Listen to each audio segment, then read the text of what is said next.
नमस्कार, DD news पर आप देखना शुरू कर चुके हैं हमारे खास चर्चा का प्रोग्राम। मैं हूं लाल चंद्र सिंह। भ्रामक विज्ञापनों, निराधार दावों के जरिए लोगों को बरगलाने वालों से निपटने के लिए केंद्र सरकार ने सख्त कदम उठाए हैं। उपभोक्ता कार्य विभाग ने स्वास्थ्य और तंदुरुस्ती क्षेत्र से जुड़े सेलिब्रिटीज, इन्फ्लुएंसर और वर्चुअल इन्फ्लुएंसर्स के लिए अतिरिक्त दिशा निर्देश जारी कर दिए हैं। ये दिशा निर्देश 9 जून 2022 को जारी भ्रामक विज्ञापनों की रोकथाम और अनुमोदन दिशा निर्देश 2022 का महत्वपूर्ण विस्तार है और 20 जनवरी 2023 को जारी इंडोर्समेंट की जानकारी से संबंधित मार्गदर्शक पुस्तिका की स्थान पर हैं। तो आज की चर्चा हम इसी पर करेंगे। जुड़ेंगे खास मेहमान भी, लेकिन पहले देख लीजिए ये रिपोर्ट। हेल्थ और वेलनेस के क्षेत्र में काम करने वाली मशहूर हस्तियों और प्रभावशाली लोगों के लिए जारी नए दिशा निर्देशों का मकसद भ्रामक विज्ञापनों, निराधार दावों से निपटने के साथ ही इस क्षेत्र के एंडोर्समेंट में पारदर्शिता सुनिश्चित करना है। दिशा निर्देशों के तहत मान्यता प्राप्त संस्थानों से प्रमाणित चिकित्सकों, स्वास्थ्य और फिटनेस विशेषज्ञों को जानकारी साझा करते समय या स्वास्थ्य संबंधी दावा करते समय यह बताना होगा कि वे प्रमाणित स्वास्थ्य या फिटनेस विशेषज्ञ और चिकित्सा व्यवसायी हैं। खुद को स्वास्थ्य विशेषज्ञ या चिकित्सा व्यवसायी के रूप में पेश करने वाले सेलिब्रिटीज, इन्फ्लुएंसर और वर्चुअल इन्फ्लुएंसर को स्पष्ट डिस्क्लेमर देना होगा ताकि दर्शक उनकी राय को पेशेवर चिकित्सा सलाह या उपचार के विकल्प के रूप में नहीं देखें। खाद्य पदार्थों और पौष्टिक उत्पादों से होने वाले स्वास्थ्य लाभ, बीमारी के रोकथाम, उपचार, चिकित्सा स्थितियों, स्वास्थ्य लाभ के तरीकों या प्रतिरक्षा को बढ़ावा देने जैसे विषयों पर बात या दावा करते समय ये डिस्क्लोजर या डिस्क्लेमर देना जरूरी है, जिसे इंडोर्समेंट प्रचार या स्वास्थ्य संबंधी दावा करते समय प्रदर्शित किया जा सकता है। ऐसे इन्फ्लुएंसर को निजी राय या पेशेवर सलाह के बीच स्पष्ट अंतर रखने और ठोस तथ्यों के बिना खास तरह के स्वास्थ्य दावे करने से बचने के लिए निर्देश भी दिए गए हैं। साथ ही दर्शकों को पेशेवर चिकित्सा परामर्श प्राप्त करने और उत्पादों या सेवाओं के बारे में पूरी जानकारी हासिल करने के लिए हमेशा प्रोत्साहित करना चाहिए। स्वास्थ्य देखभाल और स्वास्थ्य से जुड़ी उन सलाहों को इन नियमों से छूट दी गई है जो खास उत्पादों या सेवाओं से संबंधित नहीं है या विशिष्ट स्वास्थ्य स्थितियों या परिणामों को लक्षित नहीं करते हैं। इनमें पानी पिएं और तरोताजा रहें, नियमित रूप से व्यायाम करें, शारीरिक रूप से सक्रिय रहें, स्क्रीन टाइम कम करें, पर्याप्त अच्छी नींद ले जैसी सलाह शामिल हो सकती है। डीओसीए सक्रिय रूप से इन दिशा निर्देशों की निगरानी और कार्यान्वयन करेगा। दिशा निर्देशों का उल्लंघन करने पर उपभोक्ता संरक्षण कानून 2019 समेत कानून के अन्य प्रावधानों के तहत जुर्माना लगाया जा सकता है। ऐसे में दिशा निर्देश विशेष रूप से तेजी से बढ़ रहे प्रभावशाली डिजिटल क्षेत्र में उद्योग को और मजबूती देने के साथ ही उपभोक्ता हितों की भी रक्षा करेंगे। Bureau report, DD news. तो ये वो नए गाइडलाइंस हैं और इन नए गाइडलाइंस में क्या कुछ जोड़ा गया है पहले के गाइडलाइंस में और इसका क्या कुछ असर पड़ेगा, उपभोक्ताओं के हितों की किस तरह रक्षा होगी, इन्हीं सब मुद्दों पर बात करने के लिए हमारे साथ दो खास मेहमान जुड़ रहे हैं। हमारे साथ बिजॉन मिश्रा जी हैं जो उपभोक्ता नियमों के विशेषज्ञ हैं। बहुत बहुत स्वागत सर आपका। और साथ में हमारे साथ मनीषा कपूर जी हैं जो सीईओ हैं और सेक्रेटरी जनरल भी हैं ASCI की। बहुत बहुत स्वागत मनीषा जी आपका भी। मैं शुरुआत बिजॉन मिश्रा जी से करता हूं। ये बताएं बिजॉन मिश्रा सर कि जिस तरह से पहले से दिशा निर्देश थे, लेकिन अब जो ये दिशा निर्देश, अतिरिक्त दिशा निर्देश जोड़े गए हैं, इससे इन्फ्लुएंसर्स की क्या क्या जिम्मेदारी बढ़ जाएगी और किस तरह से जो उपभोक्ता हैं, जो कंज्यूमर्स हैं, उनके हितों की और ज्यादा रक्षा हो पाएगी? बहुत बहुत धन्यवाद। हम तो पहले सरकार को मतलब बधाई देना चाहता हूं कि इस ढंग का एक पारदर्शिता ला रहे हैं वो विज्ञापन को लेकर, और विज्ञापनों को एक अकाउंटेबिलिटी ला रहे हैं उस पे, ताकि भ्रामक विज्ञापन हमारे देश में इतने भयंकर रूप से छा गया है कि आम उपभोक्ता, उनको पता नहीं लगता है कि हमको क्या लेना चाहिए एक्चुअली और क्या नहीं लेना चाहिए। और इस ढंग के डूज एंड डोंट्स जो लेके आए हैं, जो गाइडलाइन निकाले हैं, जो एडवाइजरीज निकाले हैं, हम सोचते हैं कि ये फर्स्ट टाइम हमारे देश में इस ढंग के, देखिए कानून तो बहुत पहले से है, MRTP एक्ट में रहा, कंज्यूमर प्रोटेक्शन एक्ट 1986 में रहे, भ्रामक विज्ञापन को लेके जिसको अनफेयर ट्रेड प्रैक्टिस का दर्जा दिया गया, 2019 में भी नया कानून में भी लाया गया है, लेकिन उसका इम्प्लीमेंटेशन बहुत पुअर हो रहा था। वो उस ढंग का दंड नहीं था, प्रभादंड नहीं था कि आप कुछ भी बोलकर निकल जाइए और एक डॉक्टर का रोब पहन के, एक स्टेथोस्कोप लगा के वो दिखा दें लोगों को कि अब डॉक्टर बोल रहे हैं। और एक आम उपभोक्ता गांव में जो रहते हैं उस विज्ञापन को विश्वास कर लेते थे और उस प्रोडक्ट को खरीदते थे, जो गलत होता था। यू सी, अब जैसे हम काफी एक्टिवली इन्वॉल्व थे advertising standard council of India, Manisha ji को भी आप बुलाए हैं इस चर्चा पे, लेकिन वो वॉलंटरी इनिशिएटिव था, मैंडेटरी नहीं था। ये जो वॉलंटरी इनिशिएटिव जिससे वो रोकथाम करते थे, वॉलंटरी रूप से इंडस्ट्री में एक डिसिप्लिन लाने की कोशिश करते थे, शिकायत को वो समाधान पहुंचाते थे, उसका निष्कासन करते थे एक समय रूपरेखा में। अब ये कानूनी सेंट्रल प्रोटेक्शन अथॉरिटी जो है कानून, और जिनको हम लोग अब कानूनी पावर्स दिए हैं कि वो अब सख्त से सख्त कड़ी दंड दें। यदि कोई भी व्यक्ति यदि इसका उल्लंघन करे तो वो कड़ी से कड़ी दंड देकर उस पैसे को लेकर कंज्यूमर वेलफेयर फंड में लाए और कंज्यूमर वेलफेयर फंड के माध्यम से और प्रचार करें और जागरूकता लाएं, ताकि लोगों में जागरूकता हो और जो भी विज्ञापन भ्रामक कर रहे हैं उनको इतना स्ट्रिक्ट दंड दें ताकि वो दोबारा उस ढंग का विज्ञापन ना कर सके। इसका प्रयास करना चाहिए जो हम चाहते हैं। और हम चाहते हैं कि आम उपभोक्ताओं को शिक्षित करें, उनको जागरूक करें, उनको अवेयर करें, ताकि वो इस ढंग के विज्ञापन से मतलब इन्फ्लुएंस ना हो और इसको बंद किया जाए। हम तो चाह रहे हैं कि इस ढंग के विज्ञापन को बैन कर देना चाहिए। बिल्कुल लौटता हूं आपके पास, मैं मनीषा कपूर जी के रुख करता हूं। मनीषा जी, मैं आपसे चाहता हूं कि आप हमारे दर्शकों को जरा कुछ अगर उदाहरण के साथ समझा पाएं कि अभी जिस तरह के विज्ञापन आते हैं उसमें इस अतिरिक्त दिशा निर्देश यानी जो एक्स्ट्रा गाइडलाइन ये है, एडिशनल गाइडलाइन है, उसके आने के बाद से किस तरह का असर हमें विज्ञापनों पर देखने को मिलेगा? हाँ जी, तो एक तो धन्यवाद मुझे बुलाने के लिए इस चर्चा में। और ये एक बहुत जरूरी बन गया था कानून लाना, क्योंकि क्या हो रहा था कि जो इन्फ्लुएंसर्स हैं जो हम सोशल मीडिया पे देखते हैं, आप देखिए अगर सेम चीज एक सेलिब्रिटी टीवी पे करे तो दर्शकों को और उपभोक्ताओं को ये पता है कि ये सेलिब्रिटी हैं, ये वैसे वाकई में क्रिकेट खेलते हैं या ये एक्टिंग करते हैं, तो ये डॉक्टर नहीं है या ये एक्चुअली कोई साइकोलॉजिस्ट नहीं है। पर जो इन्फ्लुएंसर्स हैं इनके बैकग्राउंड के बारे में एक आम उपभोक्ता को इतनी जानकारी नहीं होती। तो अगर वो जैसे बताएं कि मुझे डिप्रेशन है या मुझे डायबिटीज है और मैंने अदरक और हल्दी का पानी लिया 6 महीने और मैं ठीक हो गया या ठीक हो गई, तो अगर इस चीज पे उपभोक्ता मानना शुरू कर दे बिना जाने ये जो सामने बता रहा है ये कोई डॉक्टर भी है या इसको कोई अनुभव है या इसकी कोई डिग्री है या नहीं, तो ये एक हेल्थ के मामले में एक डेफिनेटली ज्यादा मतलब नुकसान पहुंचाने वाली चीज है जी। तो सभी विज्ञापन होते हैं लेकिन जो हेल्थ है वो उसको वेल्थ से ज्यादा भी माना जाता है। तो हेल्थ के मामले में जो गड़बड़ी हो सकती है वो बहुत सीरियस गड़बड़ी हो सकती है। तो कोई सोचे कि चलो मैं डॉक्टर के पास ना जाऊं, मेडिसिन ना लूं, पर जो इन्होंने बोला है कोई घरेलू नुस्खा है, ये मैं नहीं कहती कि घरेलू नुस्खे काम नहीं करते, पर एक सलाह के तौर पे जो ये चीज बोली जाती है तो उससे अगर कोई आपको ये डॉक्टर बोल रहा है या कोई मेडिकल प्रोफेशनल बोल रहा है तो बात अलग है, लेकिन अगर कोई ऐसे जनरली बोल रहा है तो ये एक चीज डेंजरस भी हो सकती है। तो इसके लिए जो डिस्क्लोजर है अपनी क्वालिफिकेशंस का ये करना जरूरी है ताकि जो कंज्यूमर भी उसे देख रहा है उसे पता चले कि इस बात पे कितना हमें विश्वास करना चाहिए, या चाहे ये करे पर ये नहीं करे कि हम डॉक्टर के पास जाना छोड़ दें। तो आई थिंक उस चीज को लाने के लिए जो ये एडिशनल गाइडलाइंस लाई गई हैं, ये उसी चीज को एड्रेस करने के लिए कि स्पेशली हेल्थ जो है, स्वास्थ्य जो है, ये इसके ऊपर खिलवाड़ ना किया जाए, एक कैजुअल तरह की एडवाइस ना दी जाए जस्ट आपके लाइक्स और व्यूअरशिप बढ़ाने के लिए।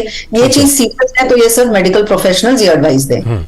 आपने एक बात बहुत अच्छी कही कि देखिए कंज्यूमर जो है उपभोक्ता, उनकी तो हर चीज की सुरक्षा होनी चाहिए, हर सामान के से जुड़े हित की सुरक्षा होनी चाहिए, लेकिन बात जब स्वास्थ्य की आती है तब ये ज्यादा सीरियस मैटर हो जाता है। बिजॉन मिश्रा जी, एक बात आपसे जरूर जानना चाहूंगा कि कई बार हम देखते हैं कि सरकार नियम बनाती है उसके बाद उन नियमों का कोई ना कोई लूप होल निकाल लिया जाता है। आप देखेंगे कि किसी चीज का डिस्क्लेमर या डिस्क्लोजर दिया गया तो बड़ी जल्दी जल्दी से बोल दिया जाता है, या नीचे में छोटा सा कहीं पर लिख दिया। तो ये चीजें ना हो, और ये डिस्क्लेमर, ये डिस्क्लोजर और ये जो अतिरिक्त गाइडलाइन है ये सही ढंग से लागू हो पाए, इसके लिए किस तरह से वॉच रखना पड़ेगा, किस तरह निगरानी रखनी पड़ेगी? बहुत अच्छा सवाल पूछे हैं आपने, बहुत अच्छा सवाल पूछे, क्योंकि अभी हम अक्सर जब पिक्चर्स देखते हैं, मूवीज देखते हैं टेलीविजन में, तो उन मूवियों को दिखाया जाता है जहां सिगरेट स्मोकिंग मैक्सिमम होता है, और पीछे नीचे में बहुत छोटा सा अक्षर में लिखते हैं cigarette smoking is injurious to health वगैरह वगैरह वगैरह, तो पढ़ा ही नहीं जाता है। तो आप जो चीज बोले बिल्कुल सही बोलेंगे कि जब हम लोग कानून निकालते हैं तो कानून का इम्प्लीमेंटेशन बहुत ही जरूरी होता है, और इसलिए हम कहते हैं कि इस ढंग का मॉनिटरिंग मैकेनिज्म हो ताकि आम लोग जो इसको देख रहे हैं वो इस पे अपना बात सामने रख सके जी। एक 24/7 हेल्पलाइन नंबर होना अनिवार्य है, और हम ये हेल्पलाइन नंबर वैसा हेल्पलाइन नंबर नहीं चाहते हैं जहां पर आप बोलेंगे कि हम वर्किंग आवर्स में केवल काम करते हैं, आप कतार में हैं, आप हमारे लिए बहुत इंपॉर्टेंट है और आपको सुनेंगे थोड़ी देर में, ऐसा नहीं। हम ऐसा हेल्पलाइन चाहते हैं जो 24 घंटे चले, रात को भी चले, मिडनाइट में भी चले, सुबह सुबह भी चले। जब कोई भी उपभोक्ताओं को कोई भी भ्रामक विज्ञापन दिख रहा है वो उस पर रिपोर्ट कर सके, उसकी अपने भाषा में, तेलुगु में, तमिल में, बंगाली में वो बता सके, और सरकार को मदद कर सके, मॉनिटर कर सके, सरकार को जगा के रखे। हम ये चाहते हैं, और सरकार, अभी के सरकार जो अभी प्रेजेंट गवर्नमेंट है वो बहुत ही सेंसिटिव है इस सब चीजों को लेकर। तो हम चाहते हैं कि जो नेशनल कंज्यूमर हेल्पलाइन है वो 24 घंटा चले, उसमें 24 घंटे लोग रहे ताकि वो सुन सके, उन लोगों को सुन सके, उनका शिकायत को नोट कर सके, और 365 डेज चले, इस ढंग का चले। जैसे आज हम यदि कोई बैंक के कार्ड होल्डर है या अकाउंट होल्डर है, हम कभी भी फोन कर सकते हैं, तो वैसे सरकारी तंत्र में भी 24 घंटा हेल्पलाइन चलना चाहिए, और इस ढंग के शिकायत का निष्कासन तुरंत होनी चाहिए, और जल्दी से जल्दी ये जो इंफॉर्मेशन आता है उसका प्रॉम्प्ट एक्शन होनी चाहिए। बिल्कुल, ये नहीं कि हम देख रहे हैं, हम देखकर आपको बताएंगे, हमको 3 महीने का समय दीजिए। क्यों भाई 3 महीना क्यों? ये हमारा सेहत को लेकर आप खिलवाड़ कैसे करेंगे? ये तुरंत होनी चाहिए, इसमें कोई नॉन नेगोशिएबल है ही नहीं है, ये तो हमारा सेहत की बात है। तो हम ऑलवेज ये चाहते हैं कि कोई भी कानून हो उस कानून में एक अनिवार्य रूप से हेल्पलाइन होनी चाहिए। बिल्कुल, लौटता हूँ आपके पास, लोग इसके साथ जुड़े जी। इसलिए हम लोग चाहते हैं कि हर नागरिक ये फील करें कि हम जुड़े हैं, इस अभियान से हम खुद जुड़े हैं और जुड़कर काम कर रहे हैं। इसको लाना बहुत जरूरी है हमारे देश में, जो अभी भी मिसिंग है जी। इसी लोग बोलते हैं आप चले जाइए हमारे वेबसाइट में, अरे कितने लोग वेबसाइट जाते हैं? बिल्कुल बिल्कुल, लोग वेबसाइट को नेविगेट कर सकते हैं। हर आदमी को ये 24 घंटे उनको सहायता मिलनी चाहिए। बिल्कुल, आपने सही पॉइंट उठाया। मैं लौटता हूँ आपके पास, सबके पास फोन है, लौटता हूँ आपके पास। मनीषा जी, एक बात ये जो कही जा रही है कि इससे जो पारदर्शिता यानी ट्रांसपेरेंसी है वो बढ़ेगी, तो ये ट्रांसपेरेंसी बढ़ेगी, इसके लिए किस तरह से जो ये संस्था है वो किस तरह से सुनिश्चित करेगी कि इसका कार्यान्वयन सही ढंग से हो, या जिन्होंने उल्लंघन किया उनके ऊपर जुर्माना लगाया जाए? बिजॉन मिश्रा जी ने एक बात कही कि 24 घंटे हेल्पलाइन होना चाहिए और वो काम करने वाला हेल्पलाइन होना चाहिए, और क्या कुछ सुनिश्चित किया जा सकता है जिससे कि इन दिशा निर्देशों का पालन सुनिश्चित किया जा सके? हाँ, तो मैं सहमत हूँ जो मिश्रा जी ने जो बात की है, बहुत सही बात की है। तो एक्चुअली मैं कहना चाहूंगी कि जो एस्की के जो कंप्लेंट्स हैं ये आप व्हाट्सएप के द्वारा भी कर सकते हैं। 7710012345 ये एक नंबर है व्हाट्सएप का, और ज्यादातर लोग व्हाट्सएप से बहुत कन्वीनियंट भी उसे मानते हैं, उनको आदत है ये यूज करने की। तो ऐसे अगर कुछ उन्हें दिखे उसका लिंक आप हमें भेज सकते हैं, तो हम जरूर अपनी तरफ से उसके ऊपर कार्यवाही करेंगे। जो लोग मान गए वो ठीक है, जो नहीं मानते हैं उनको हम सरकार के पास उनका केस भेजते हैं, तो सरकार चीज पे एक्शन ले सकती है। तो डेफिनेटली एक साझेदारी वाली बात होती है, और मुझे लगता है कि इसमें स्पेशली जो डिजिटल एडवर्टाइजिंग है वो इतनी बड़ी तादाद में है कि मुझे लगता है कोई एक सिंगल बॉडी इस चीज को पूरी तरीके से नहीं सॉल्व कर सकती। ये कंज्यूमर बॉडीज को, एस्की जैसे संस्थानों को, सरकार को, सबको साथ मिलके अपना अपना जो इसमें रोल है वो अच्छी तरह से अगर हम निभाएं और मिलजुल के साझेदारी के साथ अगर हम इस चीज को ले, तब मुझे लगता है कि इसमें जाके हम कुछ सक्सेस पा पाएंगे। क्योंकि देखिए तो मतलब दिन के शायद जब टीवी और प्रिंट का जमाना था तो साल में कितने विज्ञापन आते थे ये हम काउंट कर सकते थे। बिल्कुल। आज मुझे लगता है एक दिन में शायद लाखों विज्ञापन रिलीज होते हैं। तो एक पॉसिबिलिटी नहीं है कि कोई भी एक संस्था इस चीज को पूरी तरह से रोक सके। तो कंज्यूमर की एजुकेशन भी जरूरी है, लोगों को पकड़ना भी जरूरी है। जो विलफुल हैं, जो नहीं मानते हैं और जो बार बार इस चीज को कर रहे हैं, उनके लिए एक डेमोन्स्ट्रेटिव फाइन या जो भी पनिशमेंट अंडर द लॉ है वो भी करना जरूरी है। तो ये जब सब पहिए एक साथ में चलेंगे तब मुझे लगता है कि जो कंज्यूमर प्रोटेक्शन का एक पूरा तरीके, हर तरीके से उसका मतलब हम इस चीज में कुछ सफल हो सकेंगे। तो ये एक मुझे लगता है कि सब कंज्यूमर्स ने भी विजिलेंस की एक तरीके से एक ये ठान लेनी चाहिए कि हम भी इतने पैसिव ना बने कि हम कुछ गलत देख रहे हैं तो हम कुछ कंप्लेन भी ना करें। तो लगता है कि ये चारों तरीके से मीडिया का भी इसमें बहुत बड़ा हाथ है। जैसे आप ये प्रोग्राम कर रहे हैं या आप अपने जो रीच के हिसाब से आप भी एजुकेशन कर रहे हैं कंज्यूमर्स की। मुझे लगता है कि ये एक नेशनल प्रॉब्लम है, तो नेशन से जुड़े हर संस्था जो अपने अपना हम कर सके वो हमें जरूर करना चाहिए। सबको अपनी अपनी जिम्मेदारी निभानी होगी। बिजॉन मिश्रा जी, इसमें खास तौर पर एक बात ये भी कही जा रही है कि जिस तरह से तेजी से हमारा डिजिटल क्षेत्र बढ़ रहा है तो उसका जो उद्योग है उसको इस दिशा निर्देश से और ज्यादा मजबूती उसमें आएगी। ये इसको किस तरह से समझा जाए, किस तरह से ये दिशा निर्देश इन उद्योगों को, डिजिटल क्षेत्र के उद्योगों को मजबूती प्रदान करेंगे? देखिए, हर व्यक्ति कंपटीशन के आदी होनी है, क्योंकि डिजिटल आज हम लोग को एक कंज्यूमर को एक विकल्प दे रहा है।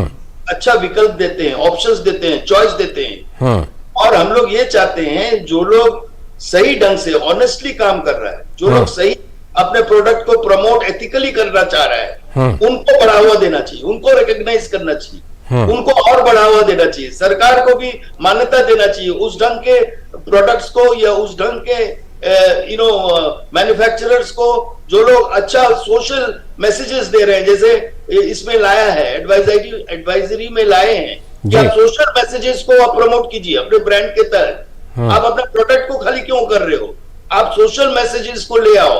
और हम चाहते हैं कि सरकारी तंत्र में जो आज ही अभी हम लोग का 4 डिजिट नंबर आ गया है 1915, इसको बढ़ावा दीजिए। जैसे 100 सबको मालूम है कि हम 100 कॉल करेंगे तो पुलिस आ जाएगा, 5 मिनट में हमारे पास पुलिस पहुंच जाएगा। तो उसी ढंग से हम चाहते हैं 1915 जो है, जो कंज्यूमर के लिए रखा गया है, वो 1915 एक घर घर में एक चर्चा की बात हो जाना चाहिए कि आप 1915 फोन किए, तुरंत हमारा शिकायत सुनाया गया और तुरंत उसका समाधान हुआ। क्योंकि इस ढंग का भरोसा लाना होगा। जो हम सोचते हैं कि अभी के जो सरकार है वो बहुत ही अच्छा फोकस्ड मैनर से ये काम कर रहे हैं और हम उम्मीद करते हैं इस ढंग को एडवाइजरी ला रहे हैं, इस ढंग के जो बदलाव ला रहे हैं हमारे देश में, इसमें एक सक्रिय रूप से उपभोक्ता उनका एम्पावरमेंट होगा, सशक्तिकरण होगा, वो सही ढंग से सही प्रोडक्ट खरीद पाएंगे और उनके पास एक चॉइस भी होगा डिजिटल वर्ल्ड के साथ। तो इसलिए डिजिटल वर्ल्ड को, डिजिटल पब्लिसिटी को, सोशल मीडिया को एक ऐसा रूप देना चाहिए कि जो एक रेस्पॉन्सिबल रूप लगे, जो जिम्मेदारी के साथ काम कर रहे हैं। ये मतलब विश्वास पैदा करना जरूरी है। और हम भी कहेंगे कि डीडी के अलावा कोई भी ऐसा चैनल नहीं है हमारे देश में आपके पास जो इसको कर रहा है, जो इसको सही ढंग से आगे ले जा रहा है, बिकॉज ये हमारा और आपका पैसे से चल रहा है। बिल्कुल। और हम लोग इसको और भी बढ़ावा देना चाहते हैं ताकि डीडी इस ढंग का चर्चा बराबर लाए लोगों के बीच में। मनीषा जी, एक बात जो हम समझना चाहते हैं कि ये जो अतिरिक्त दिशा निर्देश एडिशनल लाए गए हैं, अगर इनको सही ढंग से लागू कर दिया जाए तो फिर कुछ और भी करने की जरूरत है, या आपको लगता है कि इतना दिशा निर्देश पर्याप्त है, सफिशिएंट है?